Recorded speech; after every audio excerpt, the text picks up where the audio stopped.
Hey gorgeous, this is episode number 216 with the go-to expert in video marketing, Ian Garey.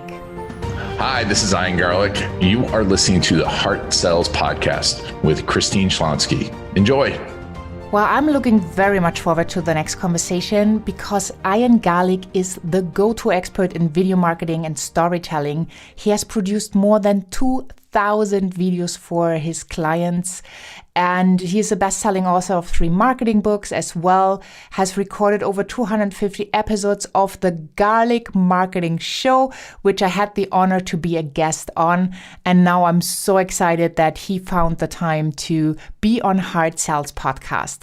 We are going to dive in today why video is so important for your business and why it helps you to sell more. Because with video, you can actually tell a story, and Ian is amazing in storytelling, marketing, anything that has to do with differentiating or helping you to differentiate from other people in the market, show your uniqueness, your story, and help your clients to understand who you are and what you do. So enjoy this episode. I'm really looking forward to have the conversation with Ian and have fun. Well, I'm so excited you are on the show today, Ian. Welcome. Thank you. Love it. Always love talking to you. Yes. And your conversations with you are so wonderful. And I love your podcast, the Garey Marketing Show. And I mean, you have amazing guests, and it's a bit of a pity. You're an expert for video marketing and it's a podcast, so we don't see anything, but I guess just part of life. So how did you get into video marketing, and why do you see it as so important today that people actually use video as often as they can? Well, it was 2007, 2008 when Google bought YouTube, and I was already in marketing, and I knew instantly, I'm like, oh, this is going to change everything, because I was working with professionals and every one of them had a different story. And every one of them wanted to work with slightly different people. We all think everyone wants to work with the same people, but they don't. And I realized video was going to allow them to be in front of these people, advising them, be in front of them on a regular basis like never before. And the way we were going to consume video, especially because of Google buying YouTube. So we're going to have all this intent going into video. And I realized that back then, I was way, way ahead of the curve. So even back then I had to kind of sell other stuff to get people to do video. But it just was from there, it worked, and we've honed systems, and we've honed how it works, and we've tested and delivered and produced thousands upon thousands of videos and different versions of them. I've interviewed hundreds of people. And things like your customer stories, or when they're done right on video, can transform a business. And I've seen it now. I've seen people that we've helped grow from 0 to millions using online video. And this is, it's real businesses, professional businesses, which I think are even more important, because when we're working with a professional, whether it's a lawyer, doctor, dentist, a coach, a consultant, we want to see that person. We want to know them before we talk to them. So I knew video was important. And obviously now, with everything that's gone on with the global lockdown, video is hit a whole new peak.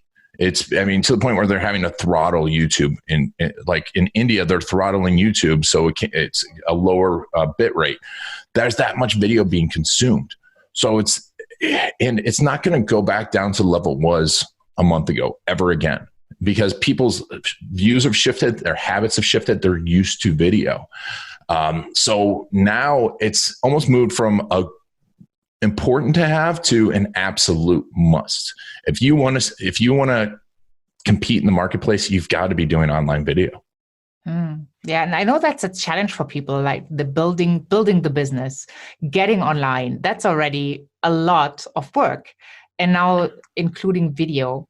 But I also know that video really helps you sell. So if you're struggling with sales, you can make it a lot easier for you when you actually use video.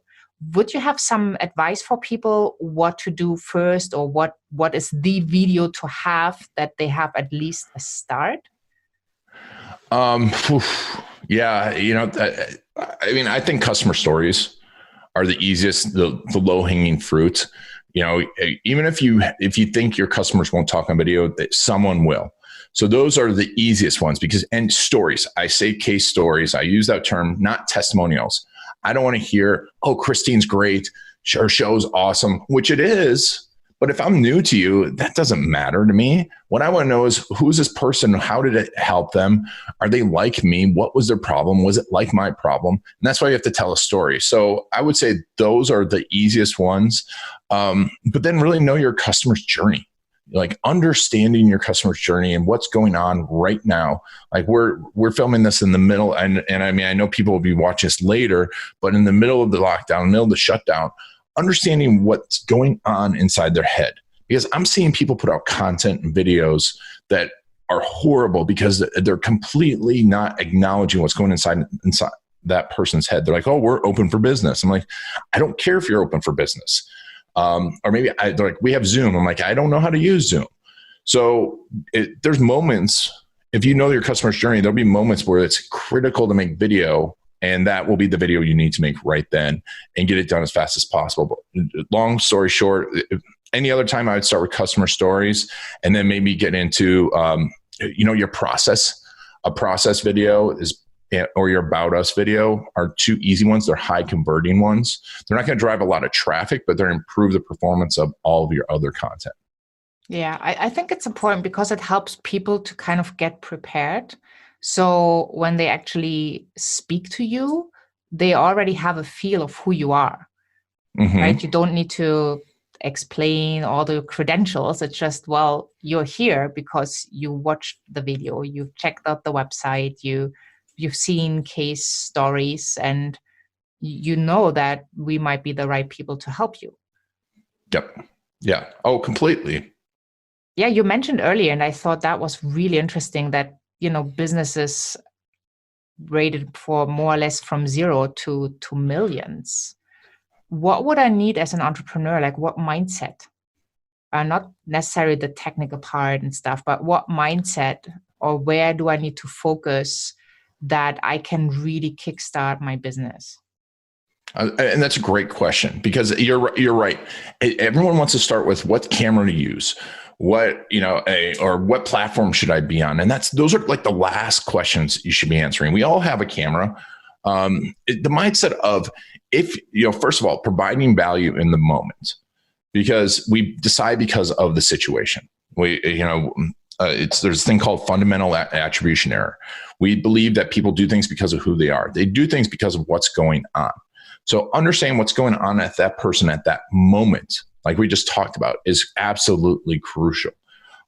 So having a situation mindset, be able to put yourself next to that person and then provide value.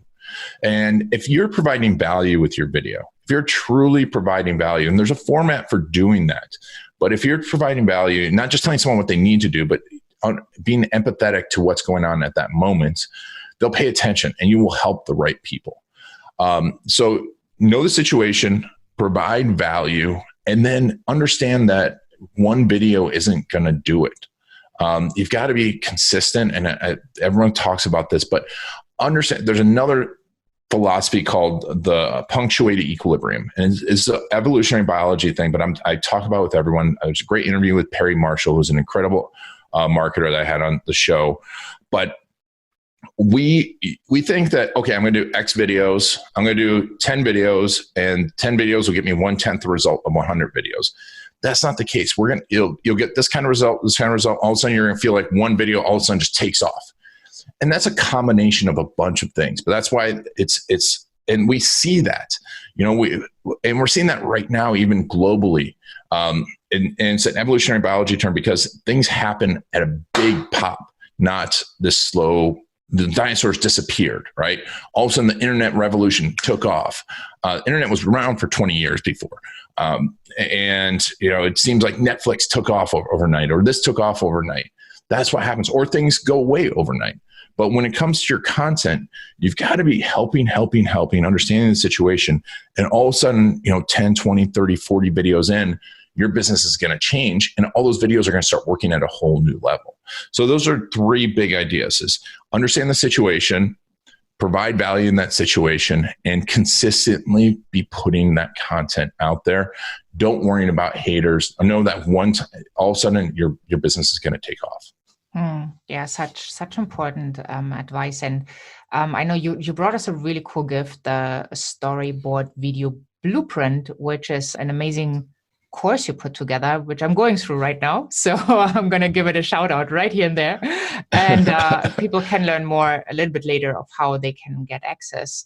But what I really loved was what you helped me to realize, it's not just putting yourself in the situation next to your client, but really diving into what do they feel, right? Mm-hmm. So especially if somebody doesn't feel comfortable selling and they hustle and hustle and hustle, they have all this great content, they love what they do, but they just can't make it work because they don't make enough revenue with that passion, because they don't ask for money or they don't make the offers, right? So that person is probably sitting and wondering, like, where's my next client going to come from? Like, why can't I make this work? And the hard things, and they get really upset and frustrated with themselves because they put in so much effort, but they have nothing to show for, because their own mindset is in the way to have that sales success mindset where they finally can enjoy sales conversations.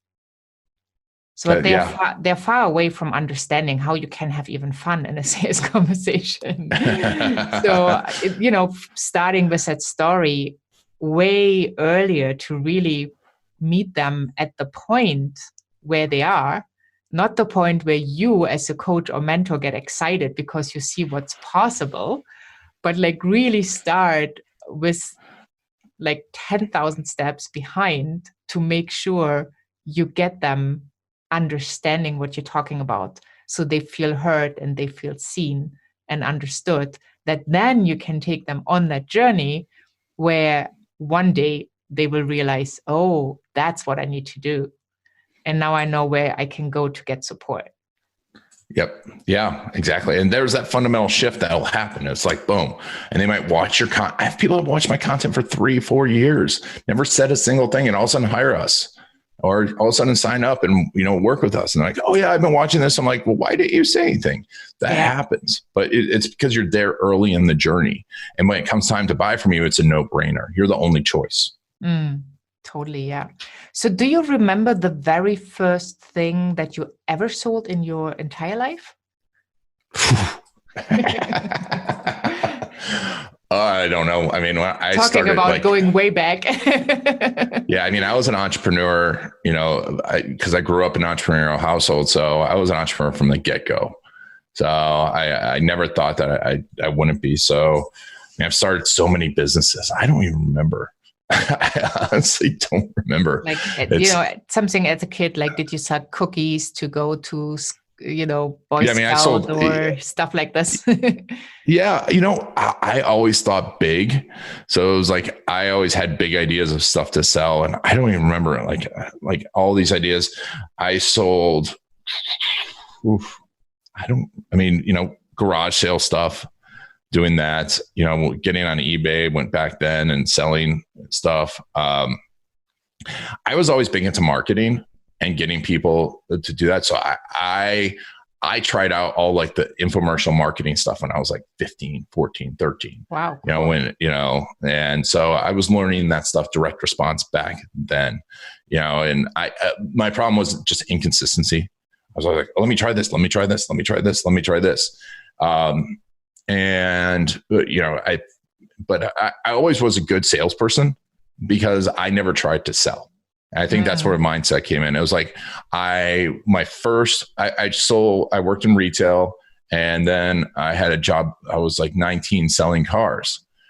And I know everyone has this opinion of car salesmen, but I did really, really well because I never tried to sell anyone. I just listened to them, asked them questions. I'm like, do this.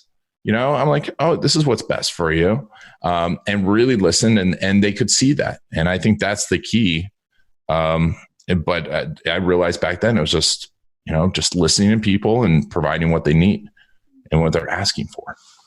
Yeah, totally. Sales is service. And I always say sales is love. because you give something that you share, especially when you are the entrepreneur. Maybe you're even like service-based, and you had the idea, you made or created that online course, or that workshop or whatever. So it's like really it comes from the heart and supports people. And I think if you support people and then you put a price tag and that's what they need and they get so much more value out of it than what they pay, you have a win-win situation. Everybody's going to be happy. 100%. 100%.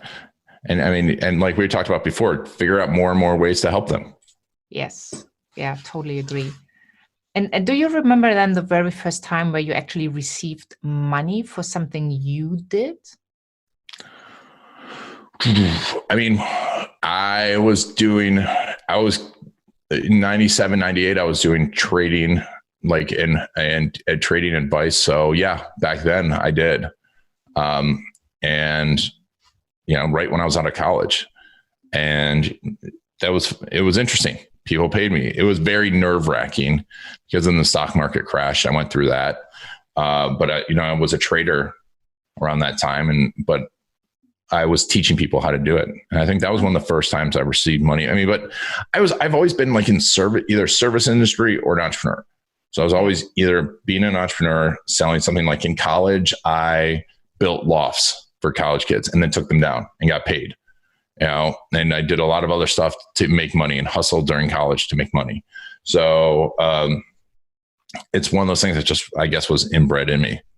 Yeah. And I think it's empowering. Like when you realize that people give you money for whatever you came up with, whatever you built, I think that's super, super empowering. Yes, for sure. Yeah. Talking about you being an entrepreneur it's ingrained. How do you deal, or how did you deal with rejection? Well, that's a tough one. Dealing with rejection is tough, and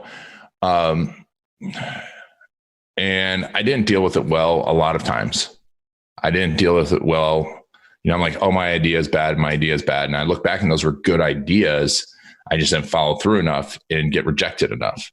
And now, I mean, I realize that only 4% of people are ready to buy right now. So, really, you need to be think about that. 4% at most are ready to buy right now. So you're going to get rejected just because they're not ready. It's just not now for a lot of people. And I think about that. And then I'm like, I'm going to leave every conversation providing as much value as possible. And knowing that I did. And if they don't want to do it, well, they don't want to do it. Maybe it was just not right now. Yeah. And that's also what you tell yourself. It's not right now. So do you ask people what made them decide? Like, why is it a no? Or do you just move on? I don't really ask people why it's a no. I a lot of times, because I don't believe that people know why they're saying no most of the time. They might say it was money. I mean, and there's ways to manipulate it and go, well, if money wasn't an object, would you do this? And you can ask all those questions. I just don't do that. It's just not me. I can tell, I've worked with so many people, and that's what I like about video. And that's why I like also video conferencing and hearing someone's voice, because you can tell that something's off. And a lot of times people will say, oh, it's too expensive. And they've really got something else going on in their life. And then if I hear too expensive, I'm like, well, maybe I should be lowering my costs. Right. So I don't, because I don't, and that's my reason. I mean, I probably should, but it's just one of those things it affects my psyche in a certain way. I've noticed it. So I don't do that. Yeah. I always love to take it for research. Right. That you kind of know. And obviously the first objection I learned at some point, and that has served me well, is the first objection is not the real one. Yep. So you got to dig deeper to find the real reason why they can't move ahead, why it's a no, not now. And then also you can make like a plan. Well, if it's a no, not now, do you want to catch up in 2 weeks, a month, a year? Like, you can kind of develop the next steps, even though it's a no right now. Exactly. Exactly. Yeah. Yeah. I mean, I think that's a good, and I always say, well, do you want to talk about this later? Is it something that interests you? Yeah. And always have a follow-up plan, Yeah. for sure. Yeah. Awesome. So what means hard sells for you? What does that mean to me? Yes. Hard sells. Well, I mean, it's empathetic, being empathetic, and empathy wins every day. And that's not sympathy, and it's not necessarily emotional response, but understanding people, understanding listening to them, really, really listening to them, listening to their voice, listening to what they're asking, listening to why you think they're asking. And this is where it comes back to the situation. Are they not listening to their voice? Are they just not paying attention to you? Are they distracted? Listening to what they want and asking questions about, we do a deep, deep discovery process to understand really what's driving people. And I think that's absolutely crucial because, they might be coming to you because they think it's the right thing to do. And they don't really want this, but they're like, oh, everyone's doing video. I need to do video. And if they don't believe it, then I don't want to be selling them an idea that they don't believe in. So that's what hard sells means to me. It's just empathy, really, really deep empathy. Awesome. Yeah. Being true to who you are and also only serve people that need to be served and want to be served, right? Not manipulating somebody to get to your program or service or whatever, just to figure out that nobody's happy. Because that's usually what happens at the end, that people buy and then they're not happy and you're not happy because they're not as easy as they could be if they were your ideal client. Yeah. I want to say something about that though, when you say manipulation, because I don't think you should manipulate people to the wrong end. But if you know this is right for them, if you know that you're going to be able to help them and they have a lot of objections and you can manipulate them using ethical techniques. Like video is manipulation, right? If I tell a story to make you get an emotional response to take action, that's manipulation. And when people go through my course, I'm like, there's a lot of psychological manipulation in what I'm doing. And I know it works, but it works on the other side too. Someone's going to manipulate them to do what's wrong for them. So if you're going to do what's right for someone, you should use ethical manipulation. And because I know a lot of people are like, well, that's not right to, make them feel this way. I'm like, well, you need to make them feel something. So I just want to leave that there because there are people that are on the flip side. Like I don't want to manipulate anyone. And I just want to be brutally honest and take it for what it is. I'm like, you should use everything you can if you're really helping people.